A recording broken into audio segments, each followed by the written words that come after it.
Dede's hand throbbed painfully, swollen and red, her nail split, bracelet shattered, and yet her chest heaved with fierce triumph. The man who had dared to humiliate her in broad daylight was kneeling before her, stunned, silent, unable to deny what had just happened. Around them, the market bustled with indifferent crowds, vendors shouting prices, children running past, but Dede barely noticed. Every ounce of her being burned with the intensity of the moment, pain, fury, pride, and relief mingling into one electrifying feeling. It had all started moments ago. Dede had walked into the market, basket in hand, and a man had struck her, hitting her backside in full view of everyone. She was shocked and in disbelief. She spun around, demanding, "What do you think you're doing?" Instead of an apology, he struck her again. And again. But the market continued as if nothing had happened in broad day. Stall owners shouted, buyers bargained, and children laughed. No one stepped in. Something inside Dede snapped. She refused to be invisible, refused to be humiliated. She grabbed his shirt with every ounce of strength, screaming, crying, hitting, demanding help. Her friend shouted beside her, but the chaos swirled on, uncaring. And then finally relief arrived. The area boys, commanding and intimidating, appeared. This is the story of Dede and the man who had tried to harass her in the market. Before that fateful slap, Dede had walked confidently through the crowded market. Her basket was light, filled with plans for dinner, her mind on recipes and bargains.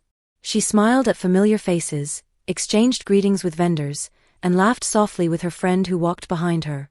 Then, in a moment that would replay endlessly in her mind, a sharp, sudden strike hit her backside.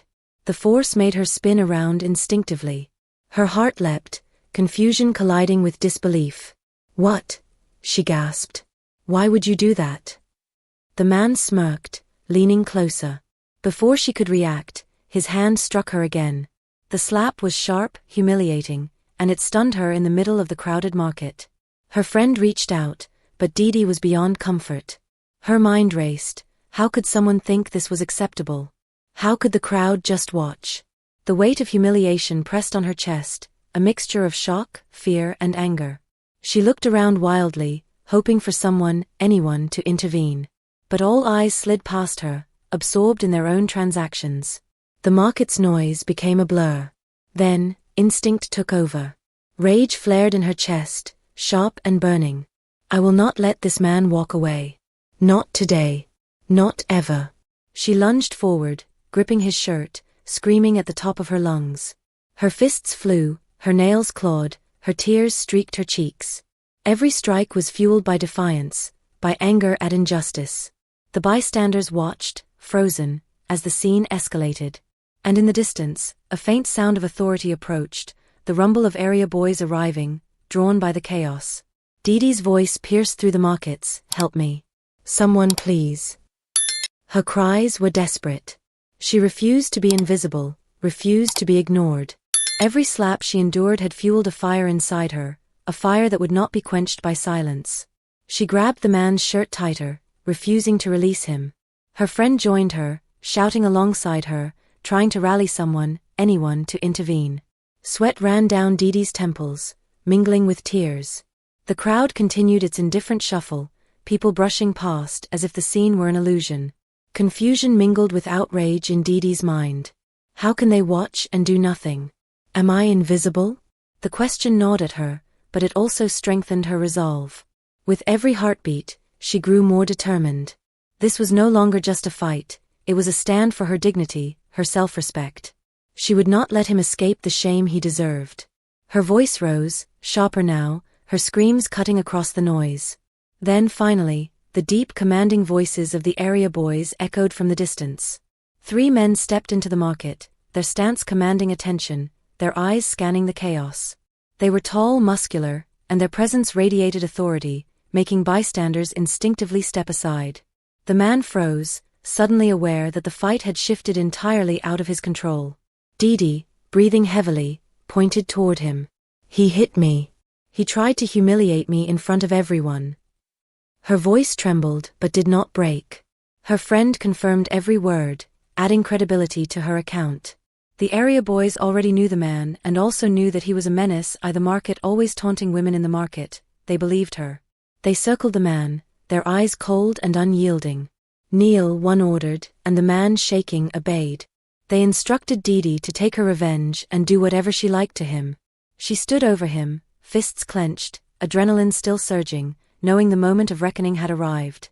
Her heart pounded in anticipation, and a strange mix of fear and triumph rippled through her.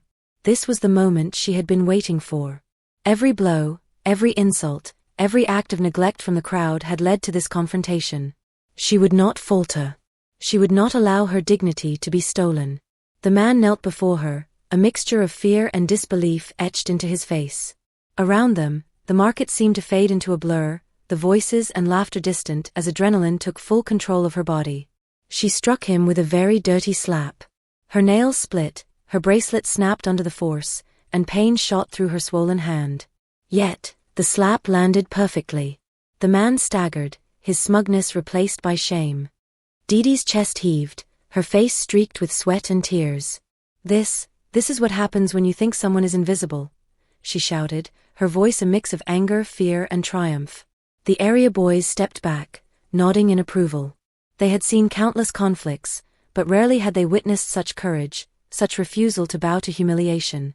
Dede's friend clutched her arm, whispering, "You did it. You fought him." Dede looked at her broken nails and swollen hand, and for a moment, the pain threatened to overwhelm her. But it was eclipsed by a different feeling, empowerment. She had stood her ground. She had refused to be a victim. The man slunk away, humiliated and broken, while whispers of the incident began to ripple through the market. Dede's heart still pounded, but pride had replaced fear. She had claimed her dignity, and no one could take it from her now. Sitting on the edge of a stall, Dede examined her injured hand. Every finger throbbed, her nails shredded, the skin red and tender. The pain was sharp, but it was nothing compared to the weight that had been lifted from her chest. She felt alive, awake, powerful in a way she had never known. Her friend sat beside her, still shaken, whispering, "You were incredible." Dede smiled weakly, tears glistening in her eyes. The broken bracelet on the ground seemed like a symbol, not of loss, but of the battle she had survived. She thought about the market, the indifferent crowd, and how easily people could ignore injustice. But she also realized something important. Courage wasn't about others noticing, it was about refusing to let them erase you. Pain mixed with triumph, exhaustion mixed with pride. Dede's mind replayed the fight, each blow and strike resonating like a drumbeat of empowerment. She knew she had changed. The world would still be harsh, but she had proven to herself that she could face it head-on. By evening, the story of Dede's fight spread like wildfire. Vendors whispered as they packed up, neighbors recounted the incident to anyone who would listen. "Did you see the girl at the market?" they murmured. "She fought that nuisance and gave him a dirty slap." Some doubted the story, skeptical that a young woman could overpower a known troublemaker. Others admired her bravery, nodding in quiet approval. Dede didn't care about the doubters. She had lived the truth, that was all that mattered. Her reputation grew, but so did her awareness. The man she had confronted still lurked, and whispers of revenge reached her ears. But Dede was no longer naive. Fear had lost its grip on her. She walked with her head held high, every step a declaration that she would not be victimized again. The market, once a place of ordinary transactions, had transformed in her mind into a battlefield where courage was the ultimate currency. And Dede had spent it well. Weeks passed, and Dede's life returned to a semblance of normalcy. But inside, she had transformed. The fight had awakened something raw and undeniable, a sense of self-worth, of strength, of refusal to be diminished by anyone. Even small provocations no longer rattled her. A careless shove in a crowded bus, a rude remark from a stranger, she met them with calm authority. The memory of that day, the broken bracelet, the swelling in her hand, reminded her of the power she had discovered within herself. Her friend often remarked on the change. "You're different now," she said. "I've never seen you so fearless." Dede smiled softly. Fear had not vanished completely, but it had been reshaped into caution and awareness, tempered by the knowledge that she could protect herself when it mattered most. A year later, Dede returned to the market. The stalls had changed, faces were new, but the memory of that day remained vivid. She walked confidently, basket in hand, scanning the crowd without fear. Suddenly she saw him, the man who had once humiliated her, standing near a fruit stall, trying to appear casual. Their eyes met, and he flinched. Dede did not hesitate. She held her head high, walking past him as if he were invisible. This time, the market didn't matter.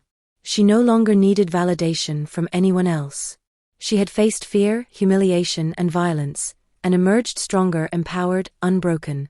Every step she took was a reminder that courage is forged in fire, and once discovered, it can never be taken away. Dede stopped at a familiar stall, placing her basket down gently. Her hand, though healed, bore faint scars, a testament to the battle she had fought and won. Her heart was calm, steady, full of pride. The story of her fight had become a quiet legend in her neighborhood, a tale of courage, dignity, and empowerment. She had proven that even when the world seems indifferent, refusing to be invisible, standing up for yourself, and fighting for your dignity is always worth it. So, if you were watching Dede's story, tell me in the comments where you are watching from. Share your thoughts. And always remember, never let anyone make you feel invisible. Your courage matters. Your dignity matters. And no one has the right to take it away.